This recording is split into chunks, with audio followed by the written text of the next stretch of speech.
Welcome to eVision Live with Dr. Alexandra Kleeberg and Dietrich Busaka. Welcome to your healthy, happy, fulfilled life.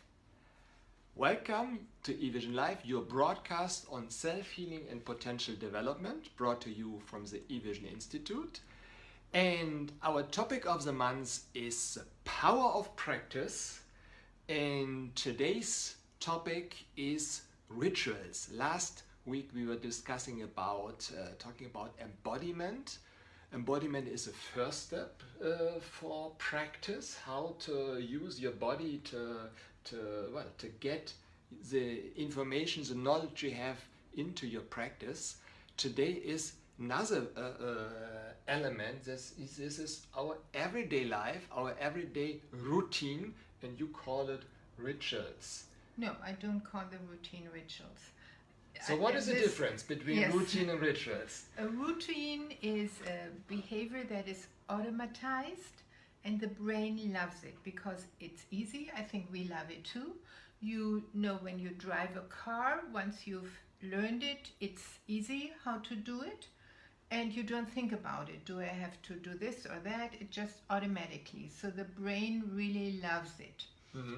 And this is a chance and it's also a challenge. Mm-hmm. The chance is that life becomes easy by routines, and the challenge is that it's not so easy to change. Yes. Because routines are very deeply rooted. Yes, inside. And once they're really embodied in your yes. your life, you don't question them, you don't have an idea how to change them, they just sort of program your life. Yeah. And that's the sense of routines, to make it easier, to have it deeply rooted, so your life goes on and on and on. And I think you differentiate between routines which are natural, which our body has natural routine functions. We have, learned by evolution. Yes, and other routines that we have been trained. Yes, we have routines that are in our being human, which means to wake up and to go to sleep, which means to go to the toilet or to just to digest. And there are a lot of cultural disciplines and routines which we've learned. It's like to take a shower every day. That's, I think, not so natural. There are cultures where there is less water around. They do it maybe once a week or once a month or so. When I grew up, I learned that we didn't have water. We had it at a fountain. You didn't have tap water. Yes, and we had a bath once a week. So this is trained now within 20, 30, 40 years that it's normal to take a shower every day. But that was not normal in Germany 50, 60, 70 years ago. Yeah. So this is a trained routine. Or like brushing the teeth. I had to tell it my children, 200, 300, 400 times till it became a routine for them. So there are cultures who don't work like that. Like they just chew on a stick every day, but they don't brush their teeth. Which may be more healthier than... Yes, that's another topic. The teeth, yes. The stick, yes, than the toothbrush. Yes. So there are different levels of routines, but they are all sort of automatized. And a ritual is something... And the sense of the routine is to make life easier and quicker, I would say. Yeah. And a routine has not the meaning that something becomes easier and quicker. Actually, it has rather the meaning that something becomes deeper. The ritual. The ritual, yes. The ritual, you said routine. The ritual yes. Yeah. To make it, to fill it with more abundance. To have a bigger and deeper sense and meaning, and it has a goal. Like you have rituals when a child is born, you have rituals when people get married, you have rituals when people die. Those are the great rite de passage. and they are for transformation from one part in life one time For in the life others, to there are the next step. rituals, yeah. So these are the big rituals, but there are also everyday rituals which in Germany they are sort of dissolving, like to pray every morning or to thank when you eat something. Yes. Or maybe rituals when you have contact with somebody, you do have it, you say hello now. Yeah, in earlier days you say, how are you, how's your family? Yes, but we had the ritual, and I think that's more a ritual. It means like adieu, it means greet God, greet the God in you. So this gives a contact a deeper meaning. Hi doesn't give it a deeper meaning. Yeah. It's a greeting, it's nice, I love it, but this what we have in Germany, it's greet God. I don't know if you have something like that in English. Bless you. Bless you. Bless you, something like that, which gives deeper meaning. It roots it in spirituality, roots it in the cosmos or whatever. Okay. So a ritual has a deepening of an action, and it has a goal or an aim or a deeper sense. And as you know, I'm a Jungian psychoanalyst, and Jung brings in what he calls the symbolic life. He says we people in the Western world, we are deprived of symbolic meanings. We just work with automatized programs. We don't even know if we have a soul anymore, if life has a deeper sense anymore. And he says we really need the symbolic life, which makes us not the marionette or the robot of an everyday life, but the creator of an everyday life. Okay. Which makes us a divine person in a divine drama. That's how he calls it. And I caught this idea of the symbolic life, and I brought it, I broke it down to everyday routines, and you can fill them up with the symbolic life. So that means from daily routines to daily rituals. To healing rituals. To healing rituals. Yes, I think because yes, you are filling it up with healing. Yes, my topic is you can fill them up with success healings or financial, I don't know. I would load it up with healing rituals, because healing for me is the basic of life. If we're not healthy, then we can be rich, we can be successful. I think being unhealthy isn't very much fun. Yeah. And you have just this very wonderful book that just came out, Healing Every Day. There is actually, it says from daily routines into self-healing rituals, imaginations and exercises.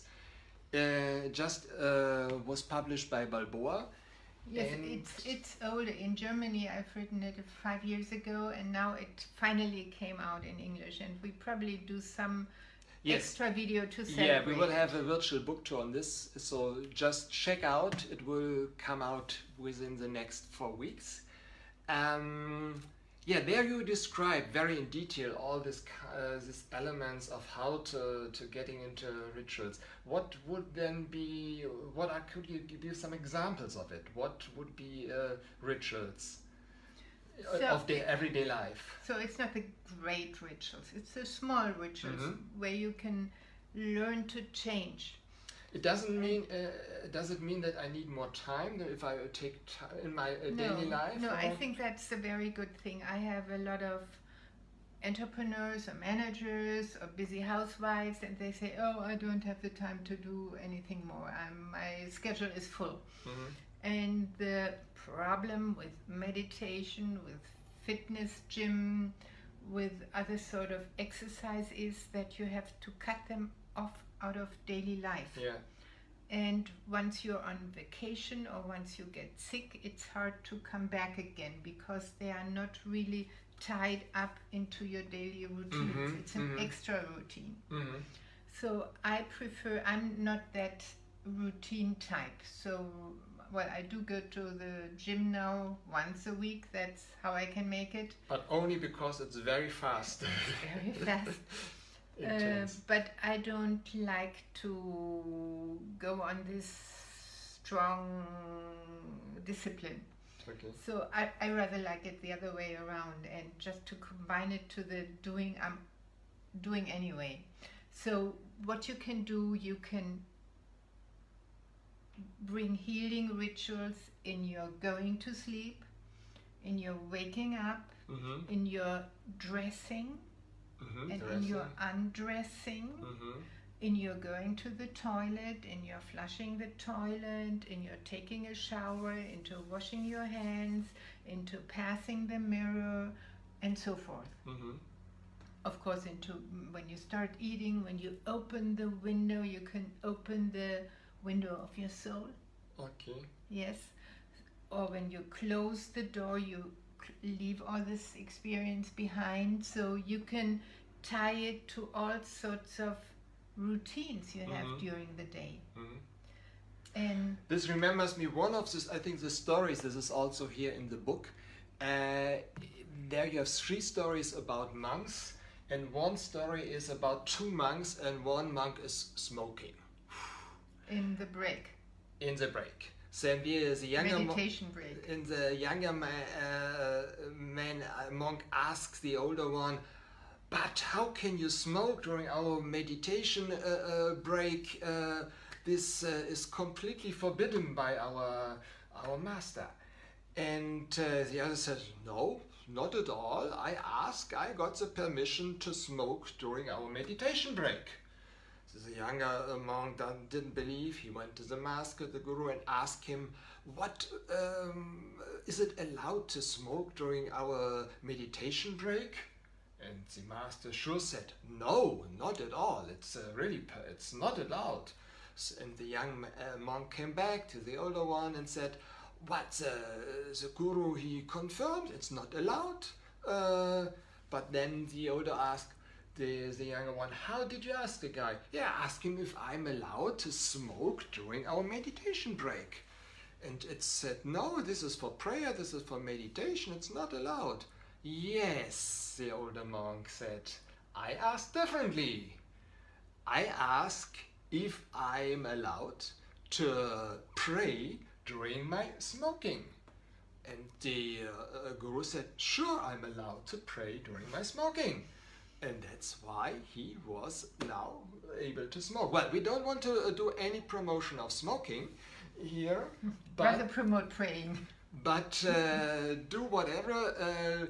Just as an example, how can you change a situation and give it a different meaning? Yes. I think this is a good example for it. So out of an automatized smoking might come a healing ritual. There are some people who smoke, like our chancellor in the 70s. He smoked. He smoked all the time, and he got in 95 years. Yes. Yeah. So, but that's another thing we really don't want to promote that, and it's safer not to smoke, I think. But it's just an example, right? Yeah. You can just fill up a routine with another symbolism and another sense, another meaning, another goal, and then it's getting another energy, and it doesn't need more time. Smoking needs, I don't know, 3 minutes, 5 minutes, and it doesn't make it longer when you pray while doing it. Whereas in some sense we can do a little bit of multitasking. So what I would suggest, if you want to change and if you want to bring this change into your practice and to be successful with that, you do this embodimental exercise from the last session, and then you write down on a sheet of paper what are your favorite automatisms which you love. Some love to brush the teeth, some love to wake up, some love to go to sleep, some love to sit on the toilet, some love to take a shower or whatever. Take the ones that are positive, and first of all, draw up a list. I think identify also, take a piece of paper, put it 2 columns, and in the first column here write down what are your daily routines. Identify them, and then check out which ones you like best, or to which ones you would like to tie in the symbolic life. And then you have maybe dressing. Okay. And then when you put on your pants. In my groups I do it. There is this old song, put your jeans on. Okay. Put your jeans Yeah. on. And we try this every morning, put your jeans on, and say we put on our activity or our courage or our masculinity or whatever, and we dress up to our femininity or to our joy or to our heartfulness or whatever. Yeah. So just put the symbolic life in it. And you can also do it while undressing. I undress all the roles I took on this day. I undress all the ties or the cage I felt in today. So you can also do that in a symbolic life.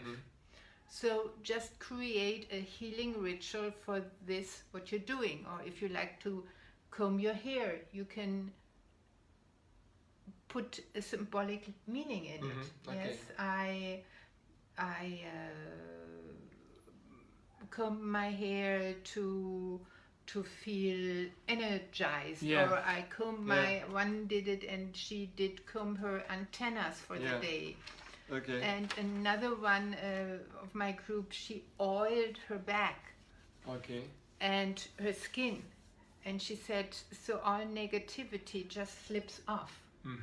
So you can do also that. So just take one daily routine and fill in a symbolic meaning, and then practice it for 3 weeks, for 6 weeks, for 100 days, until it's easy and it's naturally automatized. You have embodied it. Then you have embodied it. Yes. Okay. So take the list, and on the with your daily routines, and then beside the check the ones you like to Yes. And to then fill write with a my meaning. symbolic life in this routine that now becomes a healing ritual. And then you have the little help that could be post-its. Genau, you can write it down. You can even put another mantra or song to it, like those in my groups, put your jeans on.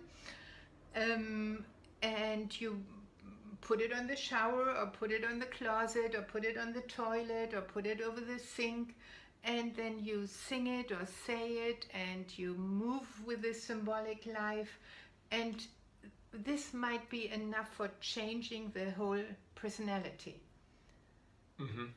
Because once you've changed one behavior, it might inspire all the others' behavior to go into that direction.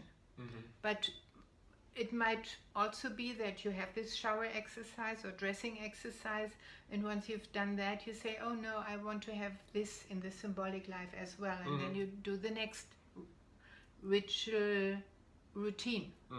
So one step after the other, and Yes. it's better to start with one step than never. And do it consequently. Commit to it. Commit to your symbolic life as a healthy, happy, fulfilled person. Okay. Okay. Thank you. So please leave your comments below.